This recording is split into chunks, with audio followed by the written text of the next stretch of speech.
They say a man truly dies when his name is forgotten, but some names refuse to fade. This is the story of Ken Saro-Wiwa, a teacher, writer, and freedom fighter who dared to speak when silence was safer. Welcome to Davphorizon, where we uncover the untold African history, stories of courage, resistance, and the price of justice.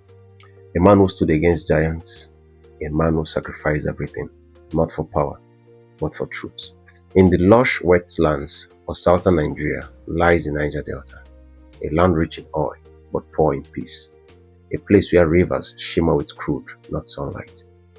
Ken Saro-Wiwa was born there in 1941 in a small Ogoni village called Bori.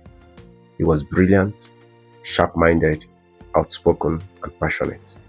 By his 20s, he had become a university lecturer and later a successful businessman. But behind his smile was the pain of his people, the Ogoni, who lived on land flowing with oil but saw none of its blessings. When the Ogoni companies came, especially Shell, the promise was prosperity. What followed instead was pollution, disease, and despair. Fishermen could no longer fish, farmers could no longer farm. The air itself began to burn. And the government, silence. The companies, richer than ever.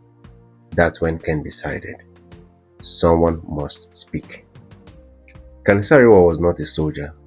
His weapon was his pen. He wrote plays, books, and television dramas. The most famous being Bassi and Company, a satirical show that made millions laugh, but think deeply about corruption and greed. But behind the humor, Ken's words carried fire. He began writing about injustice in the Niger Delta, the destruction of Ogoni land, and the hypocrisy of those in power. In 1990, he founded MOSOP, the movement for the survival of the Ogoni people. MOSOP became more than an organization. It became a voice.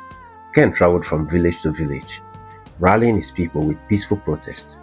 He demanded environmental justice, fair compensation, and self-determination for the Ogoni.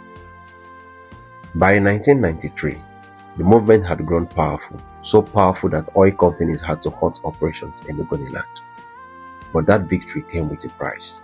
The Nigerian military government, led by General Sani Abacha, saw Ken not as a hero, but as a threat. In 1994, violence erupted in Ogoni land. 4 local chiefs who opposed MOSOP were murdered, and the government blamed Ken Saro-Wiwa. Though there was no evidence, he was arrested alongside 8 other activists, the Ogoni 9. Their trial was a show